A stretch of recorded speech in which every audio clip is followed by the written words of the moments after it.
Students, welcome back. और आज हम अपने लिए लेकर आ रहे हैं मीन तो हमने पिछली वीडियो में भी समझाया था आपको, लेकिन वहां मैंने आपको इंडिविजुअल सीरीज में समझाया था। और आज जो मैं न्यूमेरिकल आपके लिए ला रहा हूं ये डिस्क्रीट सीरीज में है। डिस्क्रीट सीरीज यानी आपको समझना पड़ेगा कि डिस्क्रीट सीरीज क्या है।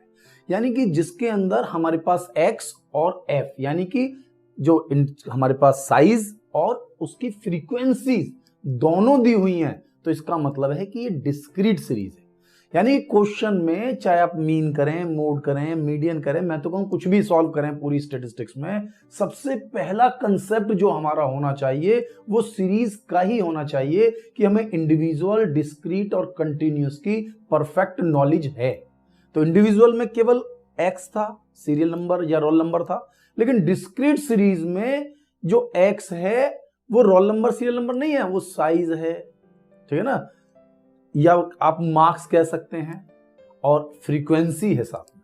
जैसे कि हम एक कोई क्वेश्चन सॉल्व करेंगे, उसके थ्रू हम समझेंगे अपने तीनों मेथड्स। एक तो मैंने आपसे कहा था कि जो इंडिविजुअल सीरीज है उसमें हम दो मेथड लगा रहे थे भाई, डायरेक्ट मेथड और शॉर्टकट मेथड। लेकिन डिस्क्रीट और कंटिन्यूअस में हम तीन मेथड लगा सकते हैं, डायरेक्ट मेथड भी, शॉर्टकट मेथड भी और स्टेप डेविएशन मेथड भी। आपको अपने लॉजिक्स पर फोकस करना है। क्वेश्चन चाहे छोटा हो चाहे क्वेश्चन बड़ा हो, कैलकुलेशन ज्यादा होगी लेकिन कंसेप्ट ठीक होना चाहिए हमारा, ठीक है। तो स्टार्ट करते हैं हम एक न्यूमेरिकल, सिंपल सा न्यूमेरिकल है लेकिन कंसेप्ट बिल्कुल क्लियर करेगा डिस्क्रीट सीरीज का। उसमें हम डायरेक्ट मेथड, शॉर्टकट मेथड और स्टेप डेविएशन मेथड यानी तीनों मेथड से क्वेश्चन को सॉल्व करेंगे, सो दैट कि हमें कंसेप्ट पूरा समझ में आ जाए। स्टार्ट करते हैं न्यूमेरिकल। क्या कह रहा है इस न्यूमेरिकल में, देखिए, छोटा सा, बहुत छोटा सा न्यूमेरिकल है। Following is the weekly wages earning of 19 workers. देखिए, इससे भी क्लियर होता है कि ये डिस्क्रीट सीरीज है। 19 वर्कर यानी फ्रीक्वेंसी का टोटल 19 होगा, ये नहीं कि x का टोटल 19 होगा। और यदि इंडिविजुअल सीरीज होती तो x का टोटल 19 होता, सीरियल नंबर 19 तक होते, रोल नंबर 19 तक होते। लेकिन यहां पर हम क्या कह रहे हैं, 19 वर्कर्स का। तो 19 वर्कर्स का मतलब है फ्रीक्वेंसी का टोटल 19 होगा। तो देखते हैं क्या कह रहा है। वेजेस दी हुई है, नंबर ऑफ वर्कर्स दिए हुए हैं, कैलकुलेट अर्थमेटिक मीन। आपको इसमें अर्थमेटिक मीन कैलकुलेट करना है। तो यहां पर हम ये वेजेस लिख लिया मैंने, जिसको हम क्लास इंटरवल कह रहे थे। ये नंबर ऑफ वर्कर लिख लिया जो हमारे पास फ्रीक्वेंसी है। और इसके बाद हम इस क्वेश्चन को पूरा कंप्लीट करेंगे सही तरीके से। देखिए, सबसे पहले क्वेश्चन में हमने चेक किया कि वेजेस दी हुई है x, फ्रीक्वेंसी दी हुई है f, ठीक है। उन्होंने कहा 19 वर्कर यानी कि इसका टोटल 19 है। क्लियर हो गया हमें।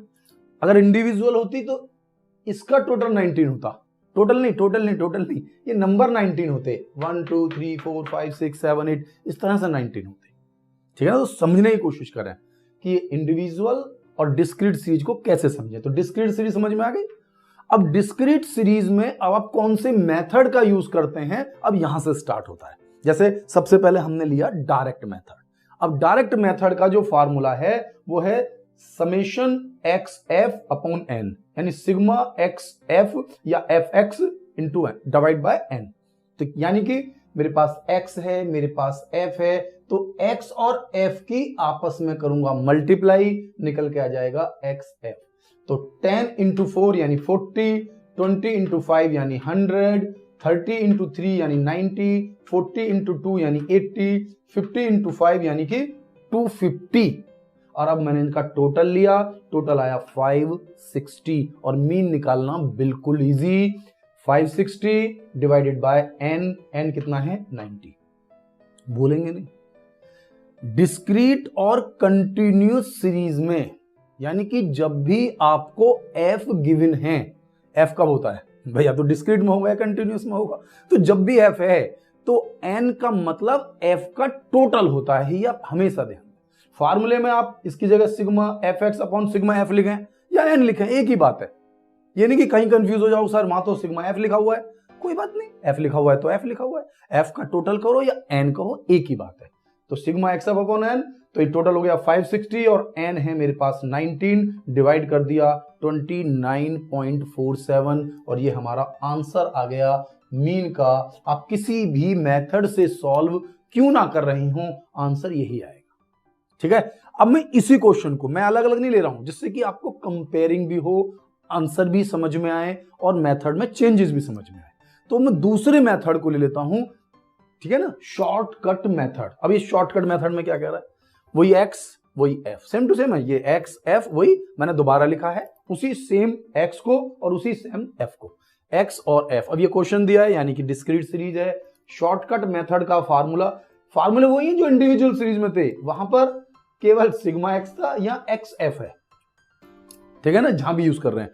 तो ये हमारा शॉर्टकट में था A plus sigma F D X upon N, individual में केवल sigma D X upon N था, यहां F D X upon N, ठीक है। बाकी तो इंडिविजुअल डिस्क्रीट में सेम है, कोई फार्मूले में चेंज नहीं है। तो अब क्या करना है, ए यानी कि हमें पहले एक्स में से एक वैल्यू को एज्यूम करके ऊपर लिखना है। मैंने आपसे कहा था कि हम एक्स में से मान किसी में से भी सकते हैं, मानने पर कोई बाउंडेशन नहीं है, लेकिन इसी में से ले लेते हैं तो कैलकुलेशन थोड़ी सी इजी हो जाएगी। तो इसमें से हमने 30 को ए मान लिया, तो 30 हमारा ए हो गया। अब इसमें से एक्स में से ए को माइनस करते चले जाइए, 10 माइनस 30 माइनस 20, 20 माइनस 30 माइनस 10। ध्यान देखिए 20 में से 30 माइनस नहीं हो सकता, इसलिए माइनस के 10 आएंगे।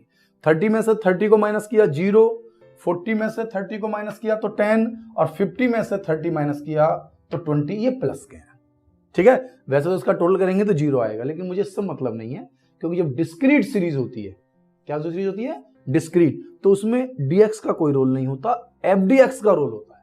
किसका रोल होता है, fdx का। तो fdx कितना है, f into D x, 20 into 4 80, 10 into 5 50, लेकिन माइनस के, ध्यान रखना, 3 इंटू 0 3, 2 इंटू 10 20, 5 इंटू 20 100। ये 120 हुए प्लस के और 130 हुए माइनस के, तो माइनस के ज्यादा हैं, माइनस के हैं 130, इसके हैं 120, यानी माइनस के 10, यानी कि एफ डी एक्स, यानी कि एफ और डी एक्स की multiply, D x into F, इसकी मल्टीप्लाई कर रहा हूं मैं, तो इसकी मल्टीप्लाई का टोटल जो है वो है माइनस के 10। फार्मूला फिर सेम टू सेम, इंडिविजुअल में हम इसी का यूज कर लेते थे, यहां पर एफ डी एक्स का यूज कर रहे हैं। ए 30 माना है अपना, माना है वो तो लेट किया है अपने कि भाई एज्यूम्ड मीन, मेरे हिसाब से मीन 30 है, ये एज्यूम किया मैंने, एंड देन उससे हम एक्चुअल की तरफ जाएंगे। 30 plus minus 10 divided by n, n तो 19 है, इस क्वेश्चन को करो चाहे इसको करो, कैसे ही करो, एन तो 19 ही होगा। 10 डिवाइड बाय 19 यानी 0.53, और 30 में से 0.53 क्योंकि माइनस का है, माइनस किया तो 29.47। देख सकते हैं आंसर इस मेथड से भी वही आ रहा है जो इस मेथड से आ रहा है। मेथड से आंसर चेंज नहीं होगा, चाहे आप डायरेक्ट से करें चाहे आप शॉर्टकट से करें, ये आपको देखना है कि किस मेथड से करना है, लेकिन हमें आना चाहिए, हमें आना चाहिए। ऐसा भी तो होता है, कई बार पूछ लेता है कि स्टेप डेविएशन से करो, शॉर्टकट से करो, डायरेक्ट से करो, तो ये समझना ही पड़ेगा मुझे। और इस मेथड का यूज तो बहुत दूर तक होगा, सभी चैप्टर्स में होगा। आगे आप डिस्पर्जन पढ़ेंगे, स्क्यूनेस पढ़ेंगे, तो सभी चैप्टर्स में इसका यूज चलता ही रहेगा, तो इसे तो आपको पढ़ना ही है। हाँ, स्टेप डेविएशन के लिए आप देख लीजिए कि बहुत ज्यादा इंपॉर्टेंट नहीं होता, लेकिन स्टेप डेविएशन का यूज भी नेक्स्ट मेथड्स में है, नेक्स्ट चैप्टर्स में है मेरे पास, जो बाकी चीजें निकालेंगे, इसलिए समझने में कोई प्रॉब्लम नहीं है। बाकी दूसरी खास बात यह है कि डायरेक्ट मेथड ही बेस्ट होता है, या तो मतलब ये सिंपल है तो डायरेक्ट मेथड या फिर शॉर्टकट। स्टेप डेविएशन को जो मैं अच्छा मेरे अकॉर्डिंग क्या सभी अच्छा मानते हैं, वो कंटिन्यूअस में मानते हैं।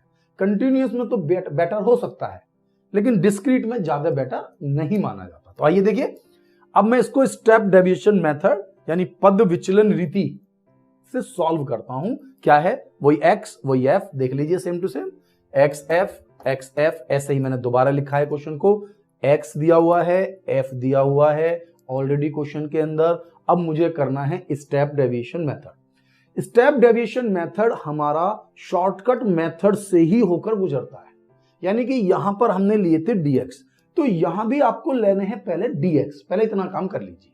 आइए, तो यहां पर भी हमने सेम टू सेम, इसीलिए सेम 30 को ही माना 30 को ही मानूंगा तो dx बिल्कुल सेम टू सेम जैसे इसमें निकल कर आए -20 10 0 10 20 सेम इसमें -20 10 0 10 20 यहां तक के क्वेश्चन में कोई प्रॉब्लम नहीं, ठीक है ना। यहां हमने सीधा f की मल्टीप्लाई कर दी थी, f dx आ गया। लेकिन अब आपको यदि स्टेप डेविएशन का यूज करना है, एक तो यूज केवल तब कर सकते हैं जब x के अंदर जो डिफरेंस है वो इक्वल हो।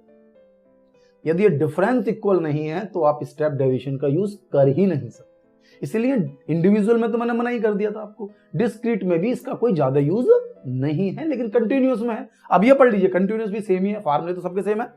तो x में डिफरेंस बिल्कुल इक्वल चल रहा है, इसका मतलब है इसमें क्लास इंटरवल 10 है, यानी कि जो i है वो मेरे पास 10 गिवन है। 10 हो गया। तो जो डेविएशंस मैंने लिए थे, dx जो मैंने लिया था, जिसे हम डेविएशन कहते हैं, ठीक है ना, विचलन कहते हैं, कुछ भी वर्ड यूज कीजिए, तो इसमें हम डिवाइड करेंगे क्लास इंटरवल का। तो इन सब में डिफरेंस कितने का है? 10 का। तो सभी को 10 से डिवाइड कर दूंगा, तो -2 -1 0 1 और 2, यानी अब dx की जगह मुझे ये d डैश, ये देखिए ऊपर मैंने डैश का निशान लगाया है, ये डैश का निशान होने का मतलब है कि ये dx को क्लास इंटरवल से डिवाइड करने के बाद आया है। d डैश x का मतलब होता है, एक तो dx होता है, dx निकाला हमने, और ये d के ऊपर डैश लगा हुआ जब भी आपको मिले तो इसका मतलब है कि जो हमने डेविएशंस लिए हैं उसे क्लास इंटरवल से डिवाइड किया हुआ है। तो क्लास इंटरवल को से डिवाइड कर दिया मैंने इन सभी को, तो ये वैल्यू आ गई। और अब dx की बजाय हम d डैश x का यूज करेंगे, तो f into d dash x। तो कौन कौन से दो कॉलम यूज हुए? एक तो f और एक ये d डैश x। अब इन दोनों की आपस में मल्टीप्लाई कर लीजिए। 4 इंटू 2 यानी 8, माइनस का ध्यान देना, 5 इंटू 1 5 माइनस का, क्योंकि माइनस का साइन है, 3 इंटू 0 3, 2 इंटू 1 2, 5 इंटू 2 10। सेम है, अगर आप ध्यान दें तो यहां भी सेम ही है, ये बस एक 0 0 का डिफरेंस है, क्योंकि वहां आपने 10 से डिवाइड कर दिया है, यहां 10 से डिवाइड नहीं किया हुआ था। तो ये हो गया मेरे पास f d डैश x। अब फार्मूला भी सेम ही है, a plus sigma f d dash upon n, क्योंकि यहां ऑलरेडी 10 से डिवाइड किया है, इसीलिए क्लास इंटरवल की मल्टीप्लाई हो रही है। सेम टू सेम है, क्योंकि आंसर तो सेम ही होना है। जैसे आपने शॉर्टकट से करा वैसे ही स्टेप डेविएशन से। स्टेप डेविएशन से पहले आप dx को i से डिवाइड कर लेते हैं, इसलिए फार्मूले में i से मल्टीप्लाई कर लेते हैं। ये केवल इसलिए किया जाता है कि इसमें जो बड़ी बड़ी कैलकुलेशन है, जैसे जीरो है ना, अब मान लो किसी में 100 का डिफरेंस होता तो दो जीरो सब में कॉमन आ जाती, तो कैलकुलेशन थोड़ा सा इजी कर लेते, 0 0 में ना फंसते और लास्ट में मल्टीप्लाई कर देते। आइए, तो a तो वही है 30 plus f d sigma f d dash x minus के 1 और n 19 इंटू क्लास इंटरवल 10। वापस आ गया, देख सकते हैं क्वेश्चन बिल्कुल सेम टू सेम आ गया। 30 प्लस -1 10 की मल्टीप्लाई कर दी, वही आ गया वापस -10 डिवाइड बाय 19। ये देखिए यहाँ पे और यहाँ स्टेप देखिए बिल्कुल सेम टू सेम ही आ गया है, चाहे आप शॉर्टकट से करें चाहे स्टेप डेविएशन से करें। इस स्टेप के बाद दोनों चीजें सेम ही आ जाएंगी, क्योंकि यहाँ कुछ एक्स्ट्रा नहीं कर रहा हूँ, स्टेप डेविएशंस पर केवल कैलकुलेशन को कम कर रहा हूँ। और इस तरीके से हमारा 10 डिवाइड बाय 19.53 जैसे यहाँ आया था, और 30 में से 0.53 माइनस करा तो 29.47। और ये क्वेश्चन हमारा कंप्लीट हो गया तीनों मेथड से। हमने डायरेक्ट से भी किया, हमने शॉर्टकट से भी किया, हमने स्टेप डेविएशन से भी किया। इन तीनों मेथड से हम क्वेश्चन सॉल्व कर सकते हैं डिस्क्रीट सीरीज में। लेकिन ये मैंने आपको फिर बताया है कि डिस्क्रीट सीरीज में डायरेक्ट और शॉर्टकट से तो सभी क्वेश्चन सॉल्व हो सकते हैं, लेकिन स्टेप डेविएशन से क्वेश्चन तभी सॉल्व होगा जब x का जो डिफरेंस है वो बिल्कुल इक्वल चल रहा हो। यदि ये 10 कभी 12 कभी 15 18 22 25 इस तरह से होता है तो हम उसका स्टेप डेविएशन से सॉल्यूशन नहीं कर सकते हैं, ये आपको समझते हुए चलना। तो इस तरीके से हमारा जो अर्थमेटिक मीन है यानी समांतर माध्य है, हमारा सॉल्व होता है। और हम अपनी नेक्स्ट वीडियो में लेकर आऊंगा आपके लिए कंटिन्यूअस सीरीज, कि कंटिन्यूअस सीरीज में किस तरीके से हमें मीन को सॉल्व करना है। सबसे टिपिकल होता है भी कंटिन्यूअस सीरीज है, क्योंकि उसमें डिफरेंट वे से दिया होता है। ठीक है, तो बेटा मिलता हूं मैं आपसे नेक्स्ट वीडियो में। Thank you.